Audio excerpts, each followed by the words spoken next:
Well, hey everyone, it's Tom here. Welcome back to the channel. I wanted to get a video out before Christmas. That way I can wish each and every one of you a very Merry Christmas and Happy Holidays. It's been a heck of a year for the channel. We've had a lot going on in 2019. I appreciate all the support, the comments, and the thumbs up. It has really meant a lot. Channel's grown, and it's because of you guys, of course. I try to get out good quality videos. Obviously we did till about middle of July, and then the moving took place. Obviously you had to get moved up here, sell our old house, move the shop, so a lot going on, but I really appreciate it. And thanks for sticking in with me. And they're down there now. We had a nice day today, so they're actually working, so hopefully we'll have a new shop here soon and we can get some good machining videos going. So I guess this will be mail call number 33. I've got a mixed bag of stuff for you guys. I've got a road trip. I show you the scenes around here so you guys can check out the beautiful countryside. Also introduce you to the neighbor's horses. I got a little video clip of that. I got a few tool purchases and one big machine purchase to show you guys. Also build a barrel stove, so that'll be my heat source this year to keep the shop warm. Besides, I'll supplement that probably with kerosene heat and also maybe some propane, because 2,400 square feet is a lot to warm, and we'll just have to see how it works out this first year. So I guess without further ado, let me get the camera turned around and we'll get this stuff shown. Well, first off, for the tool purchases, I found this baby on eBay. This is an Aloris CA number 41, if you can see that, and this holds a 1.5 inch boring bar, so that way I've got a dedicated holder for my boring bar, because before I was switching out. So that was a cool score. Glad to have this one to the tool arsenal. Not as much tool related, but what this is a acquaintance of mine on our four-wheel drive forum developed this, and what this is called the strap wrap.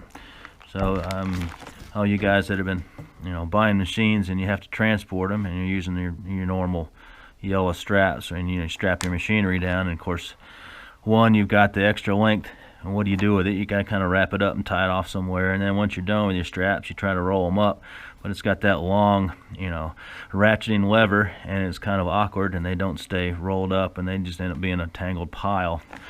So what this guy invented is he said he's selling them on Amazon now. I said hopefully you guys can see that, called the strap wrap. So what this does is there's 4 of them in here, and your strap, I think you weave the end of it through here, and then what you do is you do this and you fold it up, and then you store your strap that way, and then obviously you can still use this when you've got the strap out holding a piece of machinery down. You roll this up to the leftover strap, so it works pretty well. So like I said, it's on Amazon if you guys are interested. Looks like the part number is what is that, SW200. So I'm going to give these a try and get my straps organized.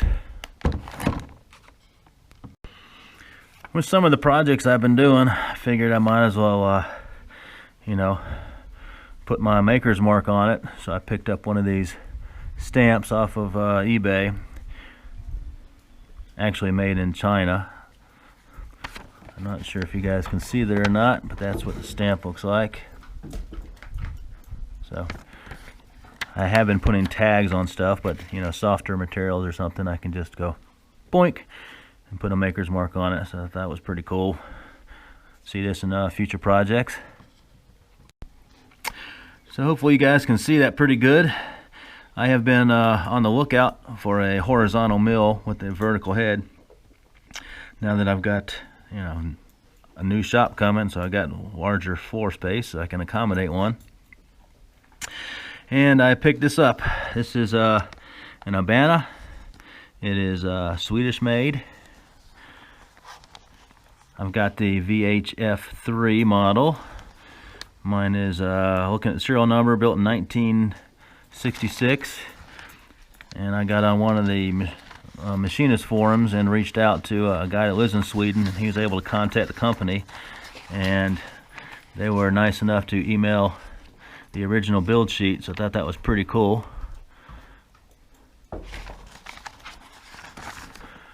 But what this has got, see, the head stays actually on the top part, so if you need vertical milling, you know, you use it as is, and if you need horizontal, you don't have to take the head off, you just rotate the head. And what's very clever on this particular model, or actually should I say this design, is you see the sloping ways, so the top unit slides down and now your horizontal head is in line and close to the table. So pretty slick.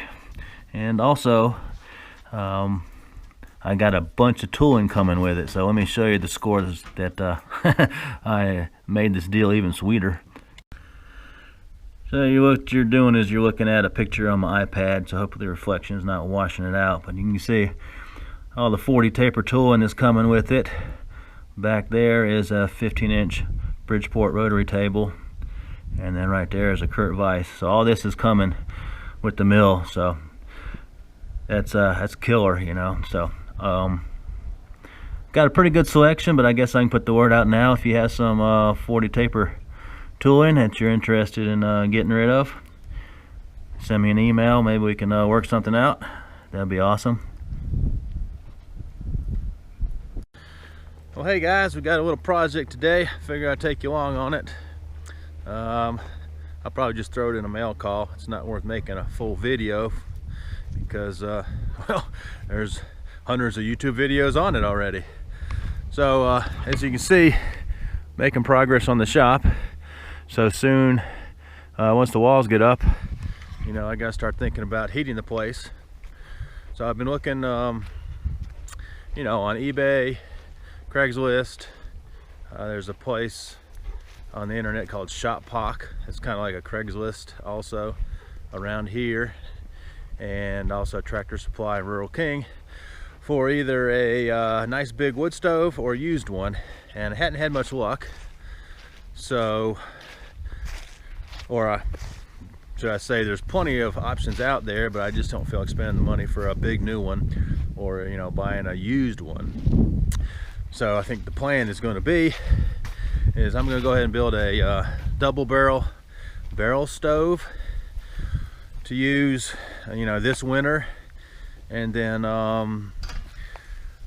once summertime comes, then what we'll do is we will make a awesome stove out of this old oil tank.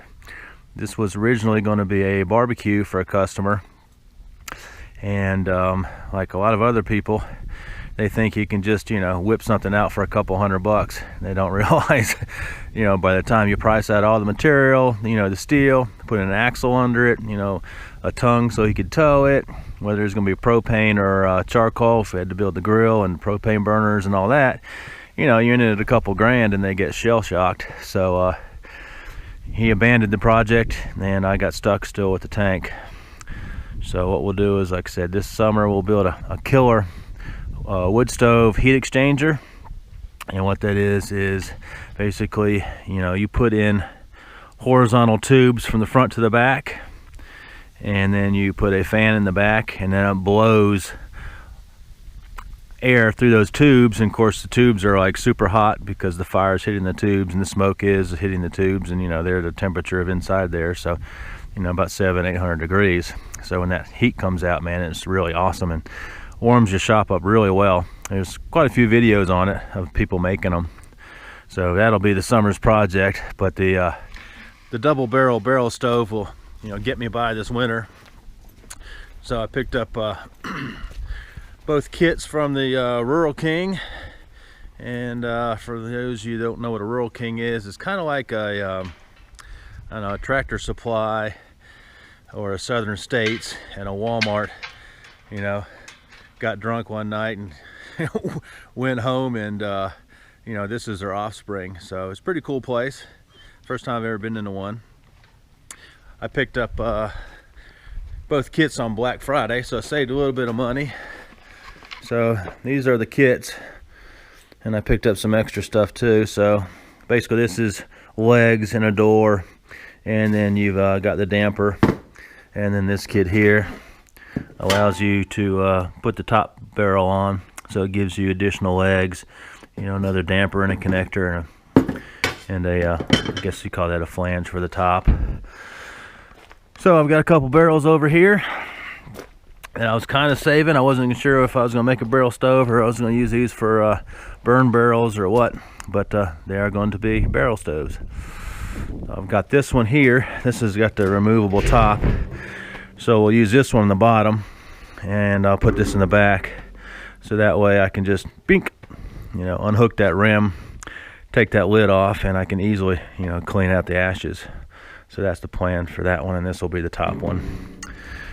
And you know, I've got 5/8 rebar left over from the footers. There's a couple full-length pieces down there, but we'll, you know, make a firewall rack out of that. So let me get busy.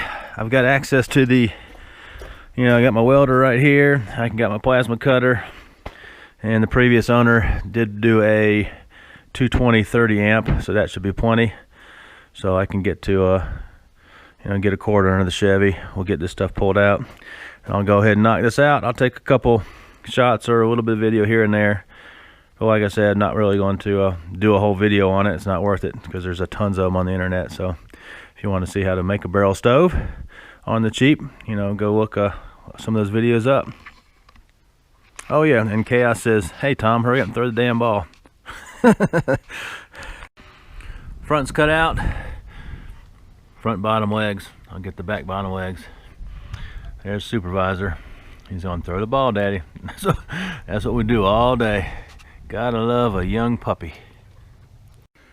So I've been making some progress, getting ready to seal everything up, all the openings that I cut, knocking off the paint.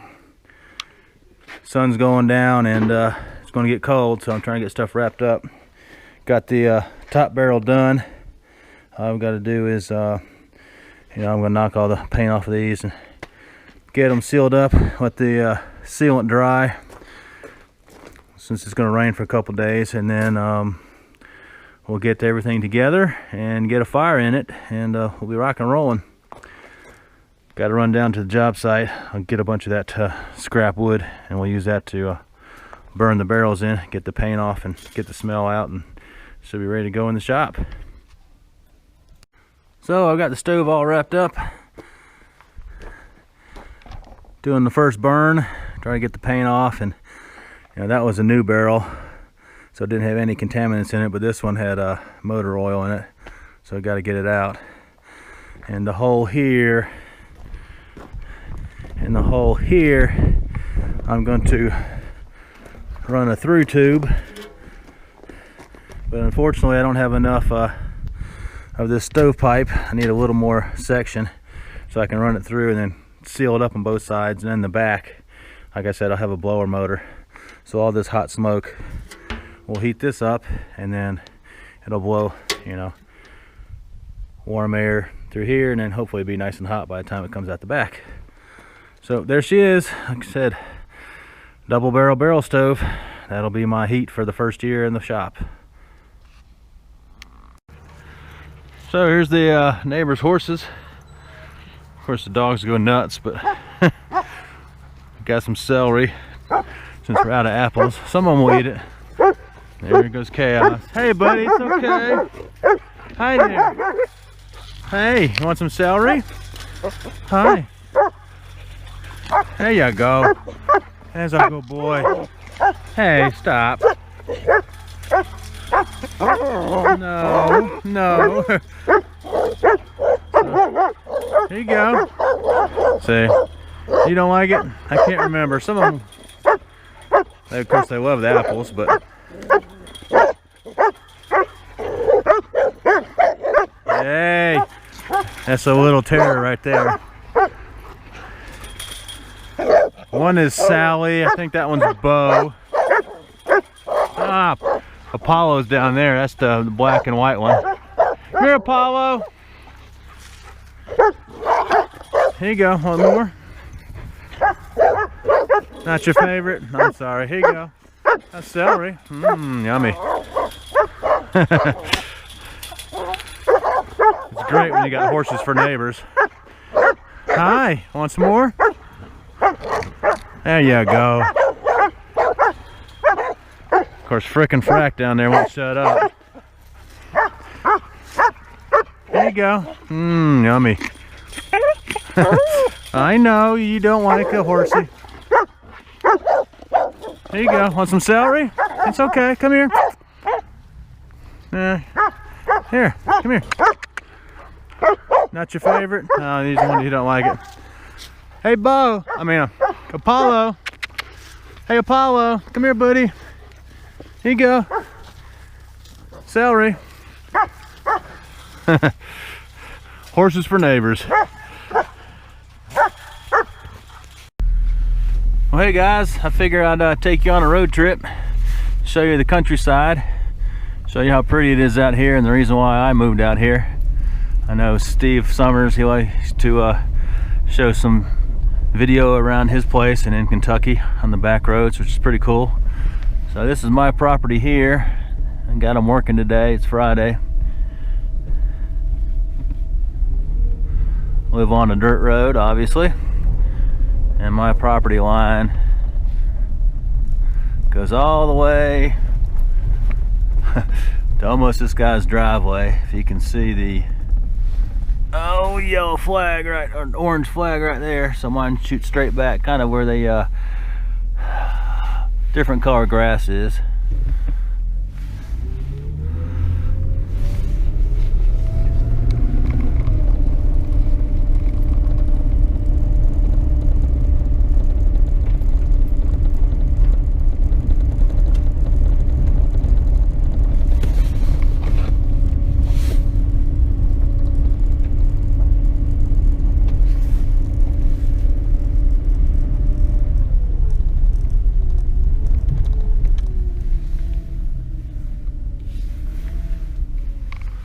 So we got a lot of farmland around us, which kind of makes it nice.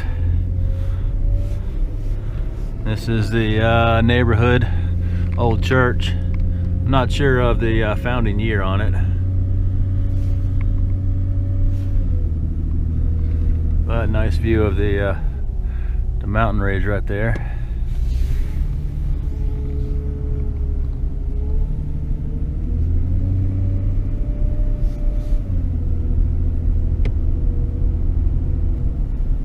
And for those that don't know, I am in the southwest part of Virginia, close to Highway 81.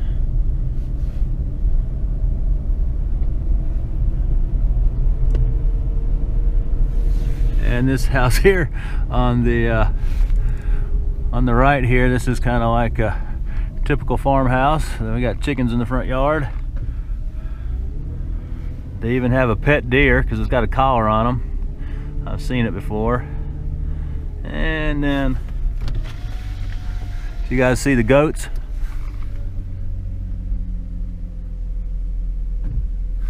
Hanging out on the trampoline. And let's get down here. We'll get down to the main road and I'll get you some footage.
as you can see, it's a really nice countryside out here.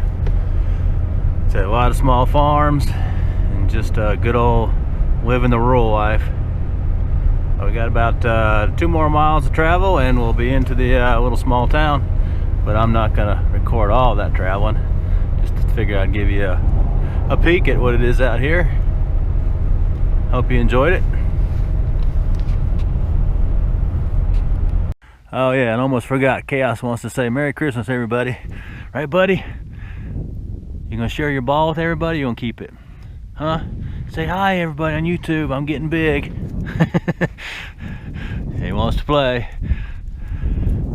I guess I gotta throw it now. Hey, everybody, thanks for watching. Thanks for subscribing. And like I said before, have a good Christmas.